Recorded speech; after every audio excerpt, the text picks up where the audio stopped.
Hi, it's Bill Casey again. You might remember that I was a member of Parliament for 7 terms over a period of 30 years.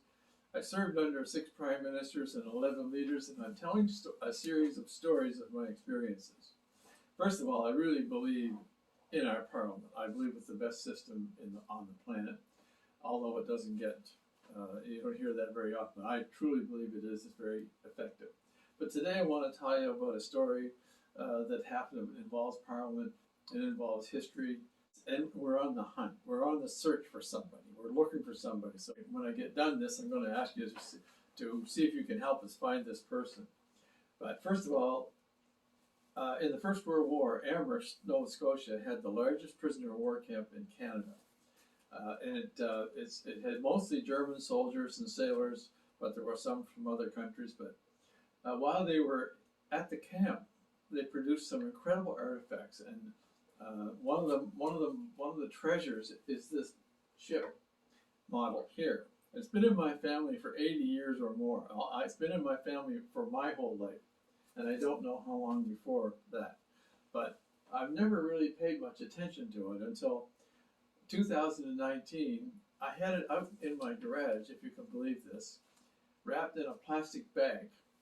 And my nephew, Matthew Casey, and I were working on a piece of equipment. And he looked up and said, "What's that?" And I said, "Well, that's an old ship that my father had. It was made by the prisoners of war in World War I at the prisoner of war camp in Amherst." So we brought it down and we were looking at it. We were looking at the intricate pieces and how well it was made. And we were talking about how could they make this with no tools in a prisoner of war camp. And Matthew is an artisan himself. He's an artist and sculptor. And we were talking about it. Now suddenly realized it was 2019.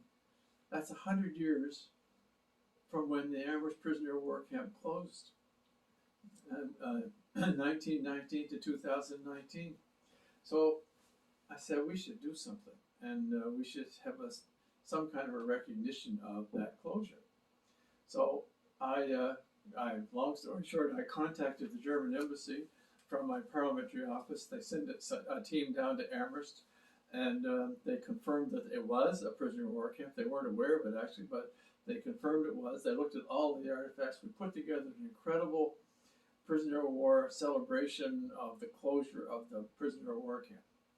And then when I was talking to the personnel from the embassy, German embassy, I told them about this ship, and they contacted Berlin and asked if they had any information from the camp about anything about the camp. And they came back to me with this. This is the Amherster Spatz.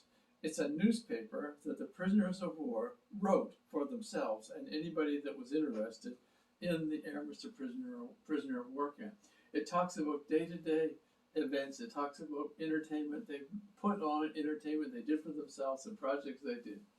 And in the middle of it, they talk about the person who made the model of the Kaiser Wilhelm der Grosse, the ship model.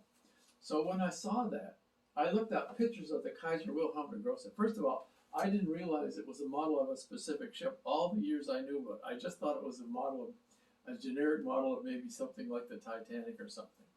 I didn't realize it was a specific model of a ship because there's no name on it. But when this came up, when it said in this newspaper that Mr. George Wackerbart made a model of the Kaiser Wilhelm der Grosse, I went on the internet and I looked up the Kaiser Wilhelm der Grosse. Lo and behold, here's the picture of the Kaiser Wilhelm der Grosse, and here's the model. The prisoner of war made a model of his own ship. He was off of this ship. The first prisoners of war in the Amherst prisoner of war camp came from this ship. It was captured by the British just off of Africa. And they came to Amherst, and then from there he built this model, which is almost identical. It's extremely well done.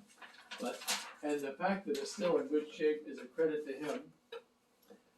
But we don't know who he is. We'd like to find the family of Herr George Wackerbart. Surely he has a family of grandchildren maybe, or even great-grandchildren, or maybe even children.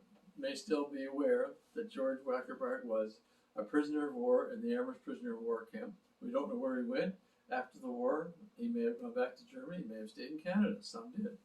But anyway, if anybody knows who this George Wackerbart might be, I'd just like to connect with the family and let them know that this model that he made still exists, still is loved, is still in great condition, and is a tribute to him and all the other prisoners. My community in Amherst has dozens of models of artifacts. Another one is this army tank. This is a World War I army tank.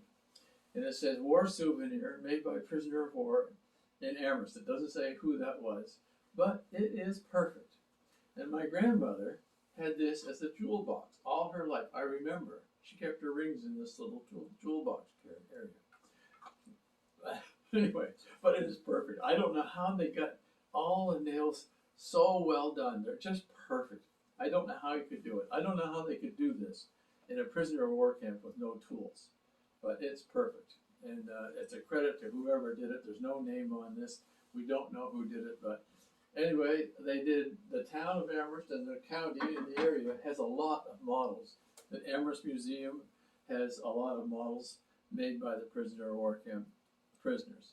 So anyway, again, if you have any friends in Germany, any connections in Germany, we're looking for Herr George Wackerbart, because he made this boat, and it's a credit to him and all the prisoners, and how they survived through the prisoner of war time.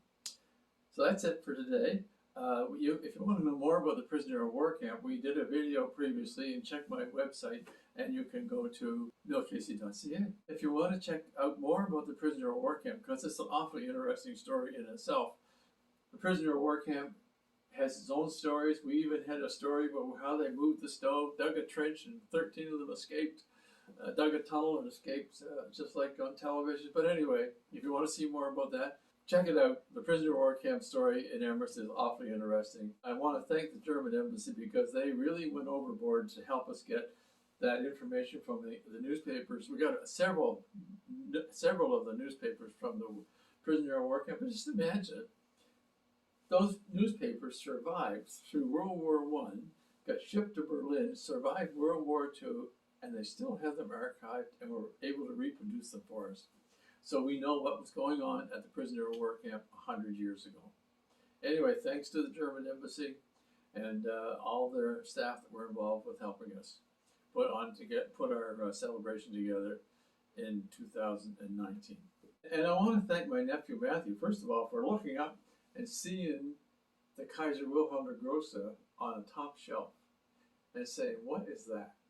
Because that's what triggered this whole thing. And we had a gigantic celebration and ceremony at Amherst. It would never have happened. We had the whole Luftwaffe band, 55 band members came and helped us celebrate the closure of the prisoner of war camp. And it wouldn't have happened if Matthew hadn't looked up and said, what is that?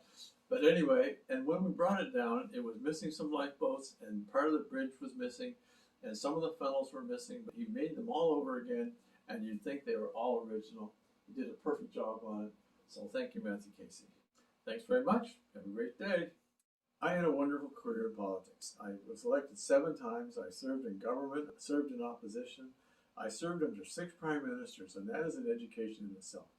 And if you are an aspiring politician and I can help you with your challenges and what your goal is, I would love to do it.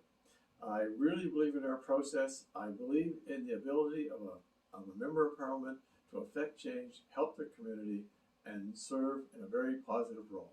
Contact me today.